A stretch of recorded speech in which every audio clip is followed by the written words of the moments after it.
Hello and welcome back to the Exist Better YouTube channel. Today I'm going to speak a little bit more off the cuff than usual.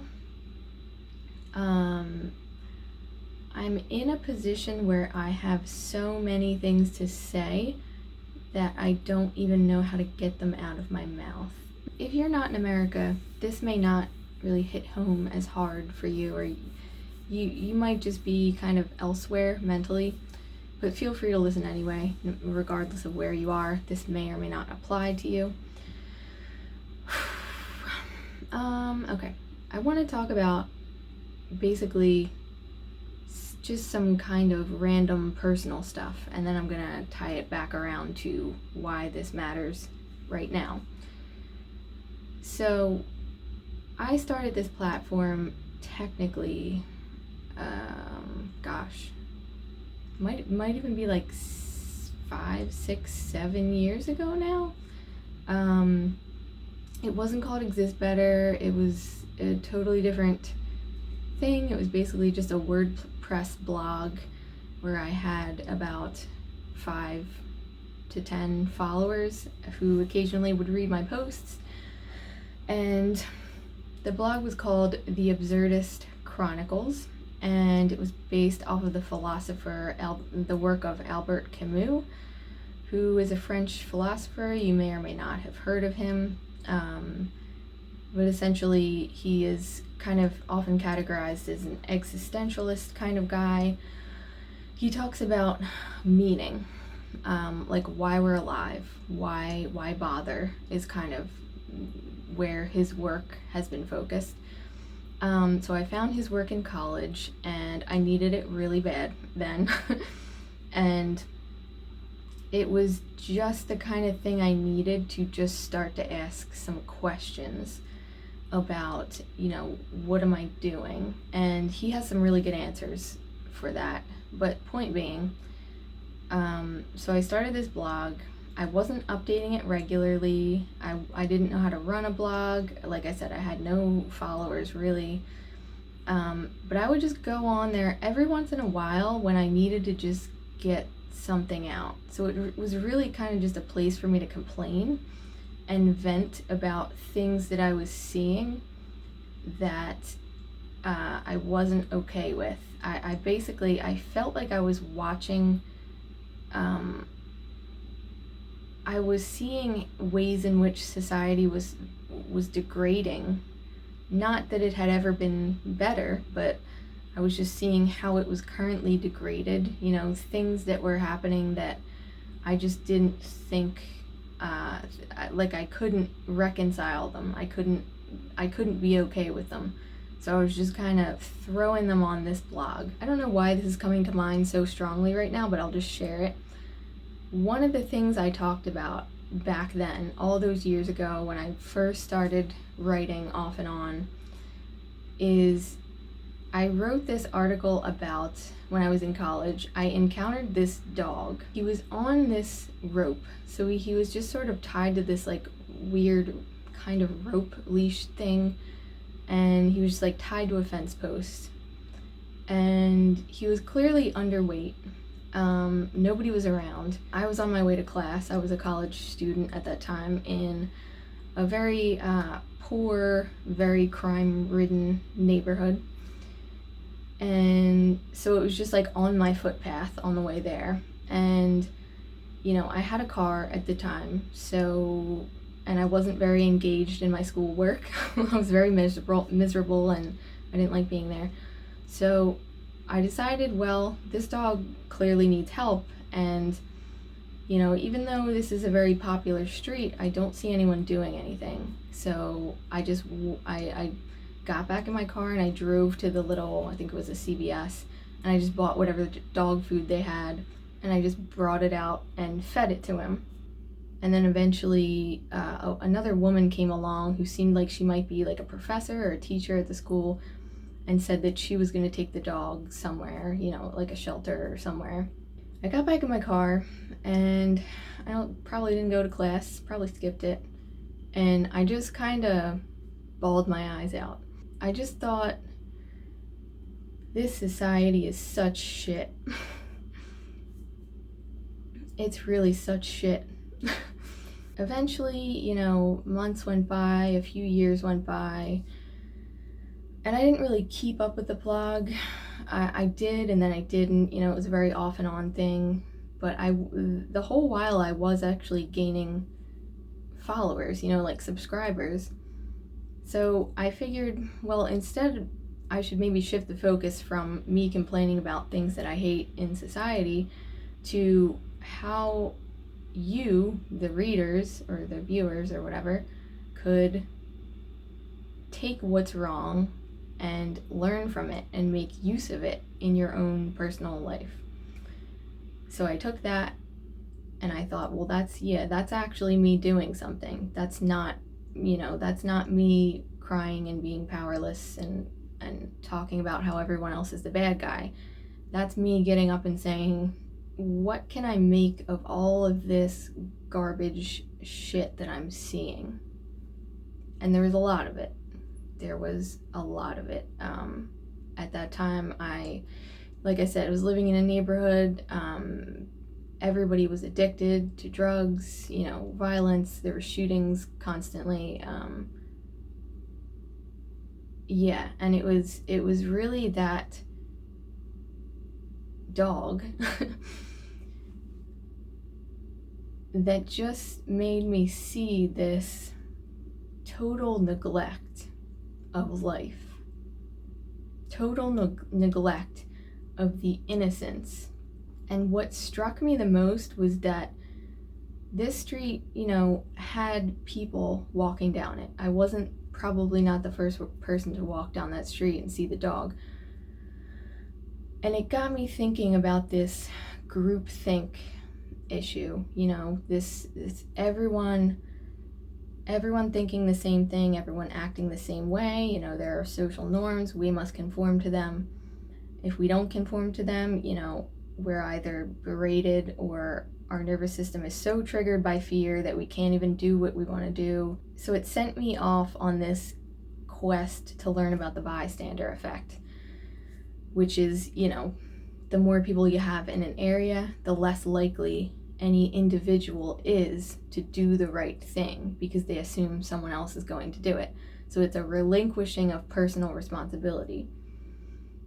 And I really just latched on to that idea of not wanting to lose my personal responsibility. Somehow I just knew it was really important, but I didn't know why. It just really mattered to me to maintain my personal responsibility in the face of everyone saying and thinking and feeling and doing the same exact thing. So in recent years, this platform has kind of developed into this thing where I talk about shadow work, where I talk about you going in to yourself, looking at the patterns that are negative in you and pulling them out and looking them in the eye and saying, I accept this. What can I learn from this?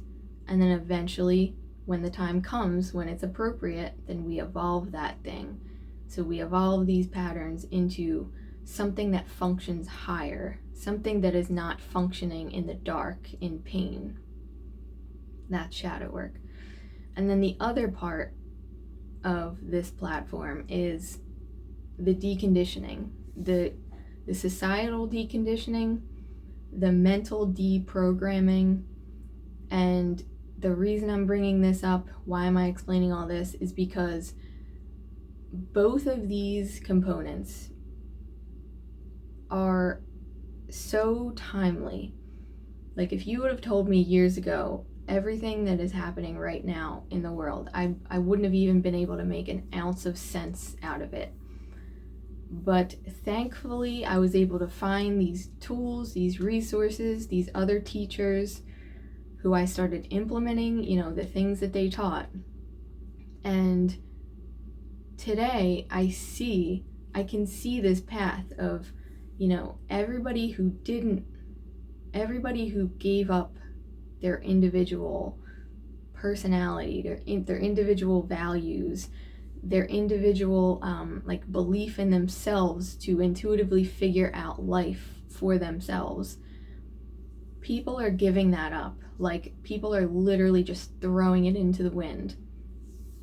And I'm not going to say any specifics. I think there's all kinds of people doing it. But I just wanted to come on here and say that that second part, both parts really, the shadow work and the deconditioning, the deprogramming part, are more important than ever.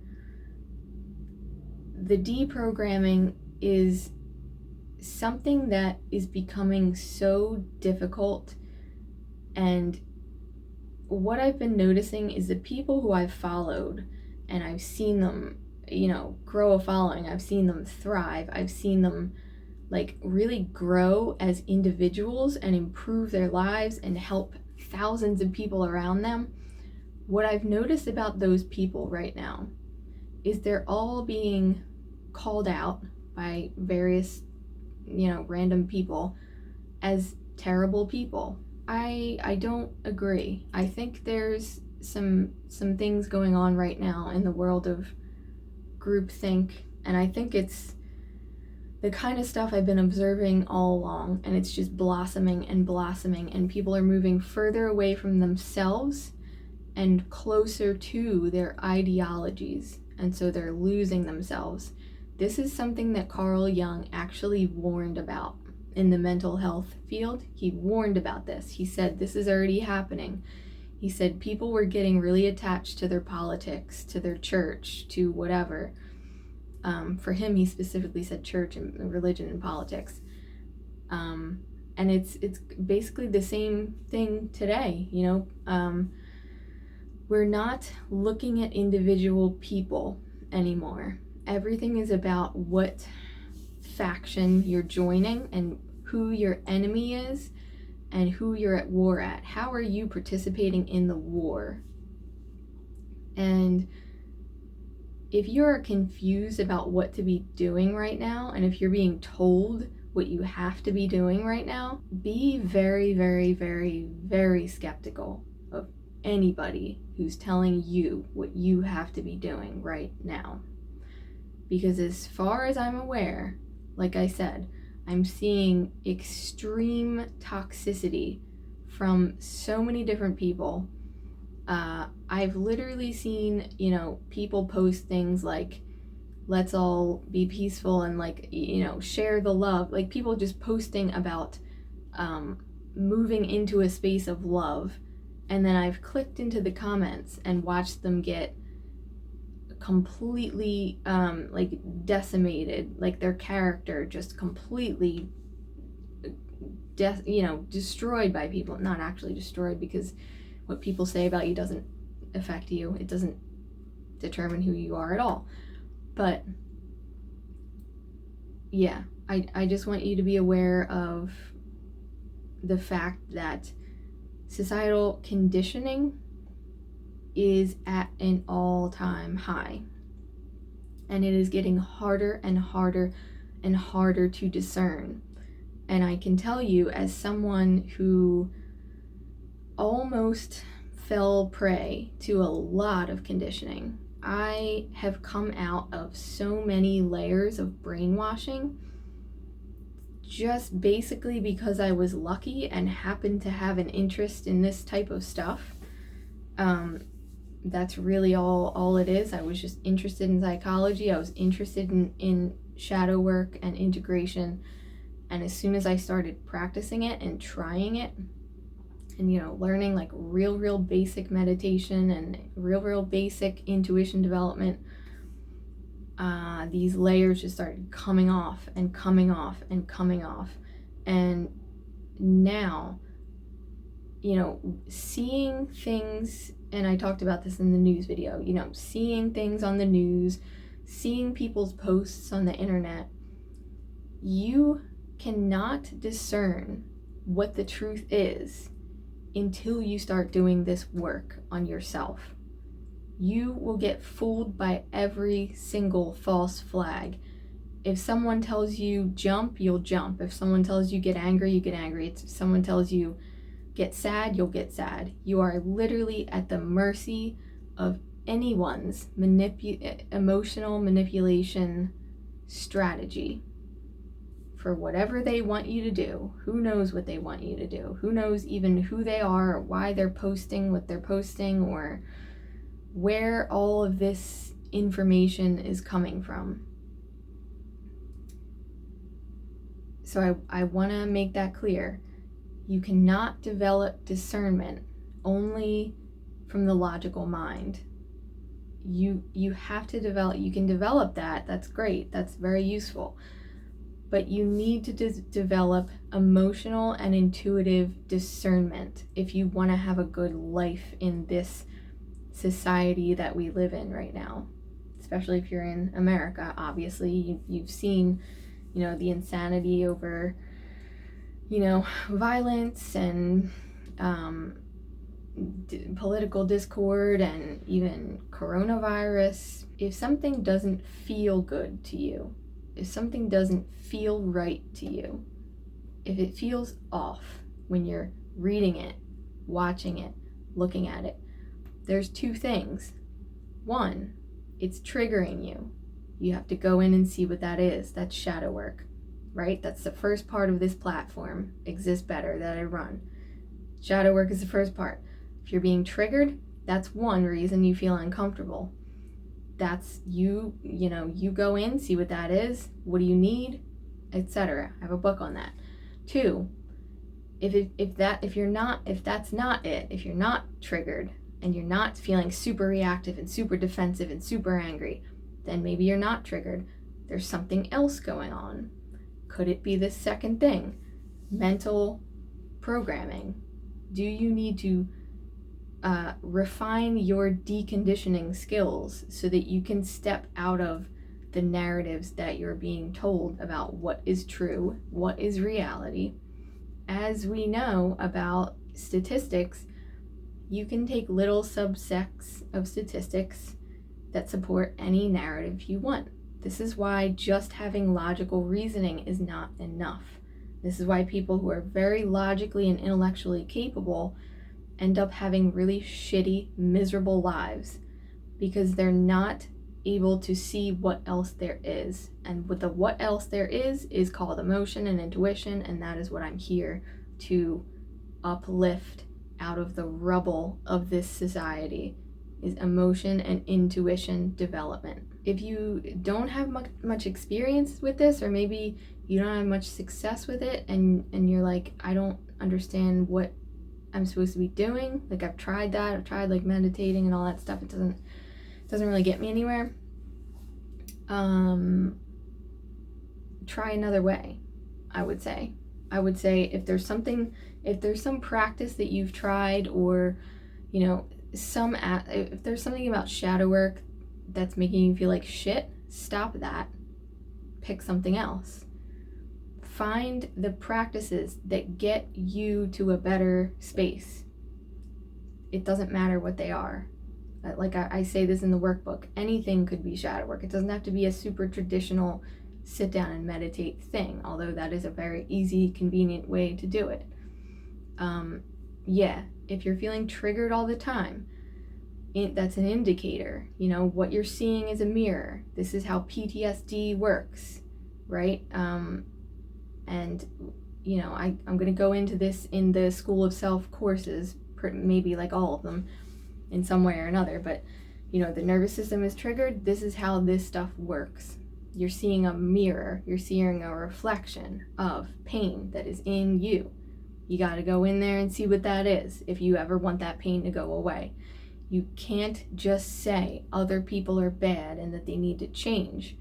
That's not going to work. Even if someone else is bad, and even if they do need to change, it's not going to solve your problems. Only you can do that. So that's a harsh learning curve that humanity is going through right now. And some people really just aren't getting it at all. Like, they're not getting it. And that's why we see this like degradation. We see things getting worse because people aren't putting in any effort there. People aren't putting any emotional or intuitive effort into anything at all. They're only putting in this mental, intellectual, logical effort. And that's why they always feel like shit, ultimately, at the end of the day. Because it's not the whole. It's not the whole. You've got half of the whole down. Try the other half. Bring them together. You see what I'm saying? So I just wanted to share that.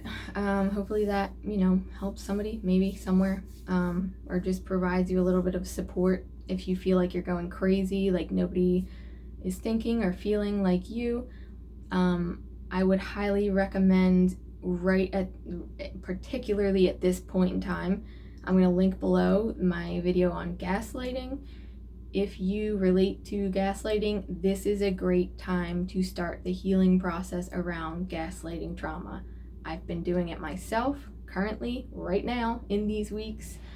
And it's it's in your face right now. Like, if you have gaslighting trauma, as far as I'm aware, right now, if you have gaslighting trauma in your past, it's going to be punching you in the face right now. So you have to look at that, and that's a difficult thing, but it doesn't make you bad, it doesn't make you wrong.